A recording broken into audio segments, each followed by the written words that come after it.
കൂട്ടുകാരെ, ഞാൻ നിങ്ങളുടെ ഇഷൻ. ഇന്ന് ജൂൺ 5 ലോക പരിസ്ഥിതി ദിനമാണെന്ന് നിങ്ങൾക്കറിയില്ലേ? ഞാൻ ഇന്ന് തെങ്ങിനെ പറ്റി ഒരു കുഞ്ഞു വ്ളോഗ് ചെയ്താലോ എന്നാണ് ആലോചിക്കുന്നത്. കേരളത്തിൽ അങ്ങോളം ഇങ്ങോളം കാണപ്പെടുന്ന ഒറ്റത്തടി വൃക്ഷമാണ് തെങ്ങ്. ഇതിന് കൽപ്പവൃക്ഷമെന്നും കേരവൃക്ഷമെന്നും പേരുണ്ട്. കേരളം നാടാണല്ലോ കേരളം.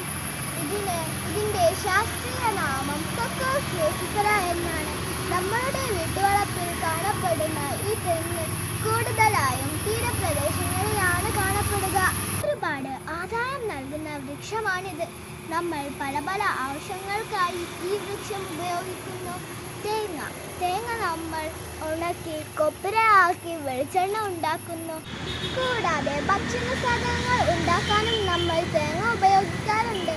കരിക്ക്, ഇളനീര് നമ്മൾ ക്ഷീണമകറ്റാൻ കുടിക്കാറില്ലേ? ഓല കൊണ്ട് വീട് മേയുന്ന ആൾക്കാർ ഇപ്പോഴും നമ്മുടെ നാട്ടിലുണ്ട്. ഓല കൊണ്ട് പായകളും ചൂലുകളും ഉണ്ടാക്കുന്നു. പൂങ്കുല കൊണ്ട് നമ്മൾ മരുന്നുകൾ ഉണ്ടാക്കുന്നു.